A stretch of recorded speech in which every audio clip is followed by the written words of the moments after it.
হতাশা মাদক দিয়ে দূর হয় না। হতাশা দূর হবে, বলে দিব, তিনটা জিনিস, মাত্র তিনটা। কয়টা ভাই? এক, 5 ওয়াক্ত নামাজ। এক কি? নামাজে আপনি অজু করে সিজদা দেন, ইনশাল্লাহ আপনার মনে প্রশান্তি না আসলে আমাকে এসে বলেন যে আসে না।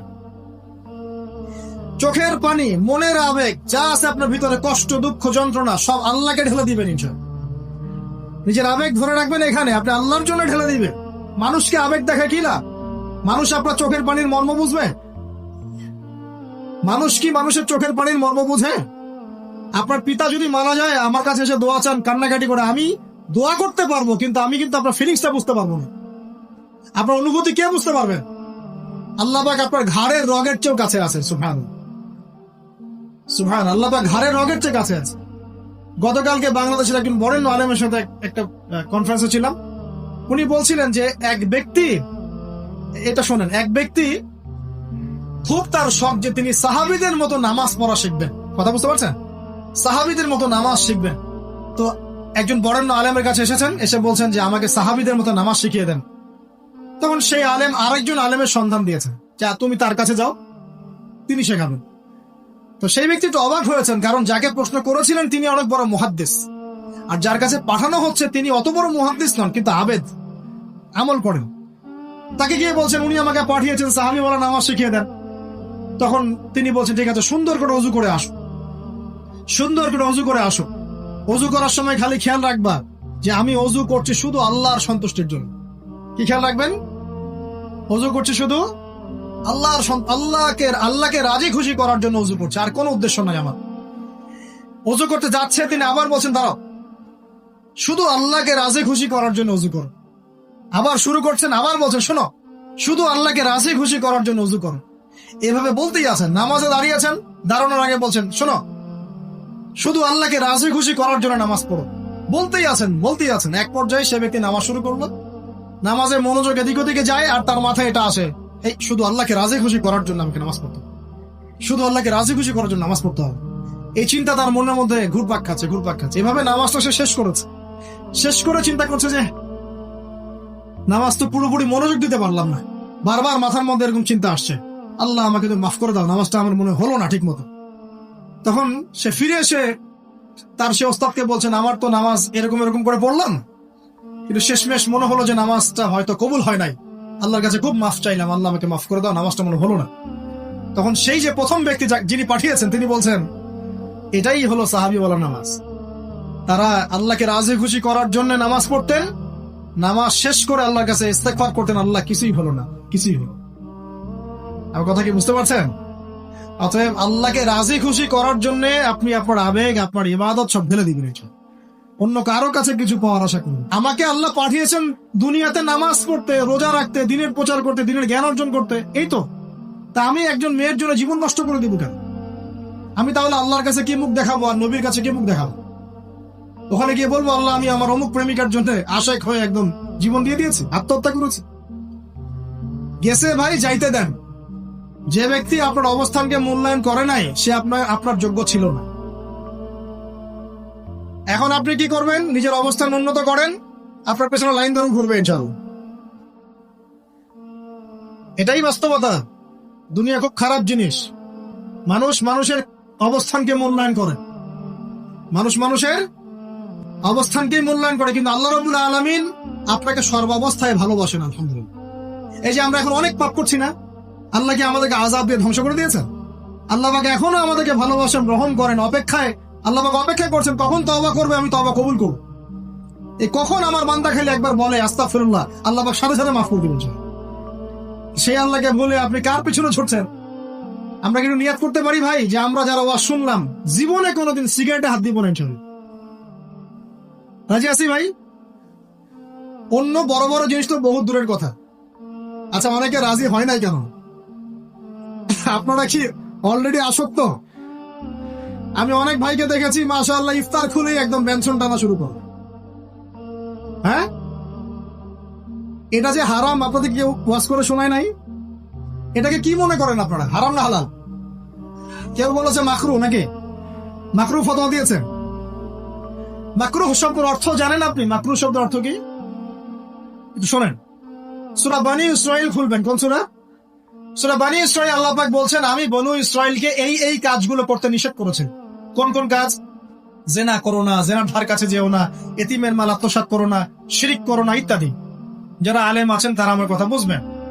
এই কাজগুলোর পরে আল্লাহ পাক বলছেন যে এই প্রত্যেকটা কাজ আল্লাহর কাছে মাকরুহ, অপছন্দ। কিসের? অপছন্দ। আর এটাকে আপনি সহজ মনে করছেন? নিয়াত করি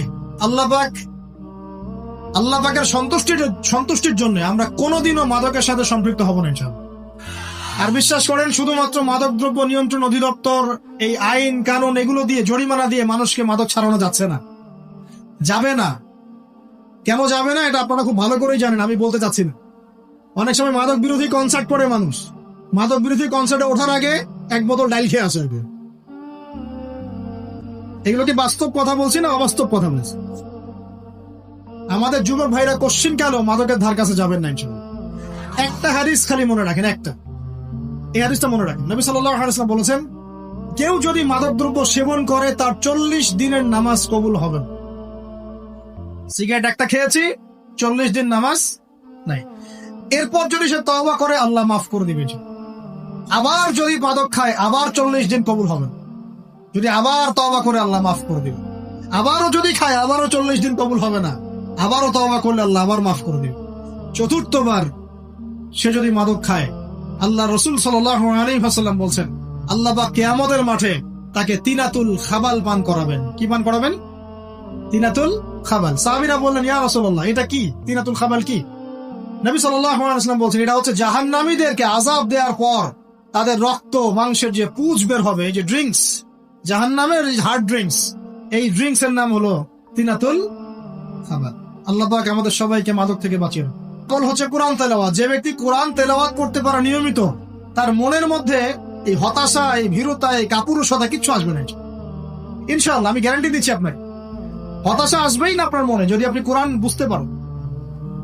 কোরআনের একটা আয়াত নিয়ে কোনো কোনো সময় দেখা যায় 2-3 ঘন্টা সময় পার হয়ে যাচ্ছে, আয়াতটা ছেড়ে সামনে যেতে পারছি না।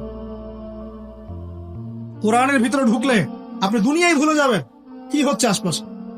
আমি এমন অনেক আলেমকে দেখেছি যে একটা বই, পাতলা একটা বই, আরবি বই নিয়ে পড়া শুরু করেছেন, ওই যে ফজরের পরে জোহরের ওয়াক্ত হয়ে যাচ্ছে, বইটাই শেষ করতে পারেন না। বুঝতে পারবেন না? যখন আপনি ইলমের ভিতরে ঢুকে যাবেন, কোরআনের ভিতরে, হাদিসের ভিতরে, আপনার দুনিয়ার খেয়ালই নাই। একজন আলেম, তিনি এক রাত্রে একটা বই লিখেছিলেন, চটি বই, এক রাত্রের মধ্যে। বলা হচ্ছে, তার সম্পর্কে বলা হচ্ছে যে রাতের খাবার তাকে দেয়া হয়েছে, যে আপনি এটা খেয়ে নেন। খাবারটা পাশেই আছে, খাবারটা পাশেই আছে, খাবারটা খাবো, এটা লিখে খাবারটা খাবো, এরকম তার চিন্তা ছিল। ফজর হয়ে গেছে, বই লিখাও শেষ, খাবার এই অবস্থায় পড়ে আছে, ডুবে গেছেন ভিতরে, খাবার খাওয়ার মাথায় খেয়াল না। এরকম হয়। একজন মনীষী, বিখ্যাত মনীষী, রিয়াদুস সালেহিন কিতাবের রাইটার, সংকলক আল্লামা নববী রাহিমাহুল্লাহ, এরকম সারা রাত চলে গেছে, পাশের 2টা খেজুর, ওই 2টা খেজুর খাওয়ারই সময় পান। হাদিস নিয়ে গবেষণা করতে করতে করতে করতে রাত পার হয়ে গেছে। আমি বলতে চাচ্ছি, যখন ইলমের ভিতরে, কোরআন হাদিসের ভিতরে ঢুকে যাবেন, আপনার দুনিয়ার খেয়াল আপনার চলে যাবে ইনশাআল্লাহ। এই টেনশন, হতাশা, এই সেই বাদ, তখনই আল্লাহ পাক আপনাকে তার পক্ষ থেকে রহমত দিবেন, বরকত দিবেন। আল্লাহ আপনার দুনিয়ার কাজগুলো করে দিবেন ইনশাআল্লাহ। তখন দেখবেন কেউ আপনার দুনিয়ার ওই কাজটা করে দিয়েছে, কেউ ওই কাজটা করে দিয়েছে, কেউ বাসায় খাবার পাঠিয়ে দিয়েছে, আল্লাহ পাকই এগুলো করাই দিবেন ইনশাআল্লাহ। তো প্রিয় ভাইরা, মাদকে যাবো না আল্লাহর কাছে আসবো? 2 নাম্বার কোরআন তেলাওয়াত, 3 নাম্বার আল্লাহর জিকির। 3 নাম্বার কি ভাই? আল্লাহর জিকির। চলতে ফিরতে সব সময় মুখ চলতে থাকবে, মুখ না চললেও মনে মনে মন তাজা থাকবে, মনে মনে জিকির হতে থাকবে। মনে মনে জিকির করতে পারেন? মুখ নড়বে না, কিন্তু মনে মনে আপনার একটা জিকির হতে থাকবে, সুবহানাল্লাহ, আলহামদুলিল্লাহ, লা ইলাহা ইল্লাল্লাহ, আল্লাহু আকবার। পারা যাবে? পারে। মানুষের মন কখনো চুপ করে থাকে না, কিন্তু মানুষের মন অলওয়েজ কিছু না কিছু চিন্তা করতেই থাকে, করতে থাকে না, যতক্ষণ না ঘুমায় মানুষ। তো প্রিয় ভাইরা, বেশি বেশি জিকির করবো, সুবহানাল্লাহ, আলহামদুলিল্লাহ, লা ইলাহা ইল্লাল্লাহ, আল্লাহু আকবার, লা হাওলা ওয়ালা কুওয়াতা ইল্লা বিল্লাহ, এগুলো চলতে থাকবে। আল্লাহ পাক তৌফিক দান করুন। আমরা আমাদের সমাজে যুবকদেরকে এরকম টিকটকে দেখছি, অনলাইনে আসক্ত দেখছি, জেনায় আসক্ত দেখছি, পর্নোগ্রাফিতে আসক্ত দেখছি। আমরা দেখছি আমাদের যুব সমাজকে মাদকে আসক্ত, কিশোর গ্যাংয়ে আসক্ত। এইগুলো কি আমাদের কাম্য ছিল ভাই? আমাদের কাম্য ছিল? এই অবস্থায় কি যুব সমাজ আল্লাহ পাকের দ্বীনের পতাকা হাতে নিয়ে আল্লাহর জমিনে দিন কায়েম করতে পারবে কিনা একটু আমাকে উত্তর দেন দেখি। এখন এই অবস্থায় পারবে? অতএব অবস্থার উন্নতি করতে হবে কিনা? উন্নতির জন্য রাজি আছে কিনা? ইনশাআল্লাহ আমরা চাই কি আল্লাহ পাকের দিনটা আল্লাহর জমিনে প্রতিষ্ঠা লাভ করুক, আল্লাহর দিন সবার ঘরে ঘরে পৌঁছে যাক। আল্লাহ পাকের দিনের যে সৌন্দর্য সবাই সেটাই, এই সৌরভটা সবাই পাক, আমরা চাই কিনা? সমাজে শান্তি প্রতিষ্ঠা হোক, আবার সেই রাসূলের মতো যুগ চলে আসুক, আমরা চাই কিনা? অতএব আমাদের সবাইকে যৌবনের এই প্রলোভন গুলো থেকে বেরিয়ে এসে আল্লাহ পাকের ইবাদতে আত্মনিয়োগ করতে হবে। আল্লাহ পাক আমাদের সবাইকে তৌফিক দান করুন, বলি আমিন। আমাদের সবাইকে আল্লাহ রাব্বুল আলামিন কুরআন এবং হাদিসের গভীর জ্ঞান অর্জন করার তৌফিক দান করুন, বেশি থেকে বেশি ইবাদত করার তৌফিক দান করুন। আল্লাহ পাক সবাইকে হারাম সমস্ত রিজিক থেকে বাঁচিয়ে রাখুন, জিনা, ব্যভিচার এবং নারীর ফিতনা, মাদক থেকে আল্লাহ বাঁচিয়ে রাখুন। আল্লাহ পাক আমাদের সবাইকে হালাল রিজিক, হালাল সম্পর্ক যথেষ্ট করে দিন। আল্লাহ পাক আমাদের সবাইকে যেন দিনের দাওয়াতের মেহনত করার তৌফিক দান করেন এবং আলেম ওলামার সাথে পরামর্শ করে দিন শেখার এবং বোঝার তৌফিক দান করেন। যুবতী দিনী বোনদের জন্য, এখানে বোনরা আছেন না? আছেন কিনা? দিনী বোনরা আছেন? একটা নসিহত দিনী বোনদের জন্য আমি একটা নসিহত করতে চাচ্ছি, একটা নসিহত। আমার এই একটা নসিহত একটু মন দিয়ে শুনুন প্রিয় দিনী বোন। রাসূলুল্লাহ সাল্লাল্লাহু আলাইহি ওয়াসাল্লাম আমাদের দিনী বোনদের জন্য জান্নাতে যাওয়ার একটা ফর্মুলা বলে দিয়েছেন। আমি কি বলবো সেটা? আচ্ছা, রাসূলুল্লাহ সাল্লাল্লাহু আলাইহি ওয়াসাল্লাম বলেছেন আমাদের দিনী বোনেরা, আমাদের মায়েরা, এই নারী জাতি মাত্র 4টা কাজ করলে জান্নাতের যে কোনো দরজা দিয়ে ইচ্ছা প্রবেশ করতে পারবেন। খুশি হন নাই? কয়টা কাজ? মাত্র 4টা। এক, যদি আমাদের দিনী বোনেরা 5 ওয়াক্ত নামাজটা ওয়াক্ত মতো পড়ে, আল্লাহ পাক তৌফিক দান করুন, বলি আমিন। 2 নাম্বার, যদি তারা রমাদান মাসের রোজাটাকে ঠিক মতো আদায় করতে পারে। 1 নাম্বার 5 ওয়াক্ত নামাজ ঠিকঠাক আদায় করা, 2 নাম্বার রমজান মাসে সাওম রাখা, 3 নাম্বার তাদের লজ্জাস্থানের হেফাজত করা, মানে শরঈ পর্দা মেইনটেইন করা, শরঈ পর্দা মেইনটেইন করা। এবং আমি বলে দেই, চেহারাটা আপনাদের পর্দার অন্তর্ভুক্ত। এটা নিয়ে অনেক বাকবিতণ্ডা হয় না সমাজে, চেহারা দেখানো যাবে কি যাবে না ইত্যাদি। চেহারা আপনার পর্দার অন্তর্ভুক্ত বিষয়, ফুল স্টপ। এর উপরে ফতোয়া অনেক ভাবে দিচ্ছে, কিন্তু বরেণ্য উলামায়ে কেরামের কিতাবগুলো ঘাটাঘাটি করেন, তাদের ফতোয়া হচ্ছে চেহারা আপনার পর্দার অন্তর্ভুক্ত বিষয়, চেহারা ঢেকে রাখবেন। আল্লাহ পাক তৌফিক দান করুন। চোখ থাকবে খোলা, ঠিক আছে। 4 নাম্বার, স্বামীর আনুগত্য করতে হবে। স্বামীর আনুগত্য, এই যে আনুগত্য শব্দ শুনলেই মানুষের একটা মানে নেগেটিভ ধারণা তৈরি হতে পারে। স্বামীর আনুগত্য মানে কি আমি তার দাসত্ব করব? আনুগত্য মানে, প্রিয় দিনী বোন, আনুগত্য মানে দাসত্ব নয়। আনুগত্য মানে কোরআন সুন্নাহর যে বিধানগুলো আপনার স্বামী আপনাকে পালন করতে বলবে, আপনি সেগুলো করবেন, আপনি করতে বাধ্য। কিন্তু স্বামী যদি কোরআন সুন্নাহর বাইরে কিছু করতে বলে, সেটা মানতে আপনি বাধ্য নন। স্বামী যদি আপনাকে বলে যে সুদ খাও, এই সুদি এনজিওতে আসো, নাম লেখাও। স্বামী যদি আপনাকে বলে যে আসো বেপর্দায় বাইরে যাই, সাজুগুজু করে বের হও, চলো ঘুরে আসি বেপর্দায়। স্বামী যদি বলে দেবরকে একটু খাবারটা দিয়ে আসো, আমার অফিসের কলিগ আসছে, খাবার পরিবেশন করো, আসো ডাইনিং এ আসো। এই যে হারাম কাজ, বেপর্দার আদেশ করছে, সুদের আদেশ করছে, আপনি সেগুলো পালন করবেন। কিন্তু হালাল বৈধ যে কোনো বিষয় আপনি স্বামীর আনুগত্য করবেন, এটা আপনার উপর ফরজ।